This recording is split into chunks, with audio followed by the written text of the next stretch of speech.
బాగున్నావా అమ్మ? ఆ, ఇప్పుడే నమ్మ రావడం. అవునమ్మా. బాగున్నా వద్దా? బానే ఉంది కానీ అన్నం పెట్టుకొని రాపో. అన్నం టయానికి వచ్చింది నా బిడ్డ దూరం నుంచి. కూసమ్మ. సరే అత్త, తీసుకోండి వదిన. తినట్లేవా? బక్కగా అయితేనేందమ్మా. థ్యాంక్స్ వదిన. నేను తినిపిస్తుంది. అయ్యి పర్లేదు. ఏం తింటున్నావో ఏమో. మీరు సినిమాకి వెళ్ళారా? చూసినా వదిన, చిన్నోడి క్యారెక్టర్ మస్తుంది.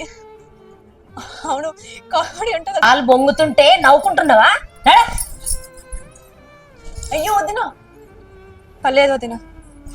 అమ్మా ఏంది అట్లనే నన్ను నెట్టేస్తావు? ఈ కాలంలో ఇట్లా నన్ను ఉన్నారా ఎట్లా? అదే నీ కూతురికైతే అన్నం తినిపిస్తావు, కోడలు అట్లనే నన్ను చూసేది. నీకు తెలియదు సింధు ఆమె గురించి. ఇప్పుడు నువ్వు అట్లా అంటే ఆమె అలసి తీసుకుంటుంది తెలుసా? నేను కూడా ఒక ఇంటికి కూడలే కదమ్మా. మా అత్త కూడా ఇలానే చేస్తే నీకు ఎలా అనిపిస్తుంది చెప్పు? నీకు ఎలా బాధ అనిపిస్తుంది? ఇప్పుడైనా మారమ్మా.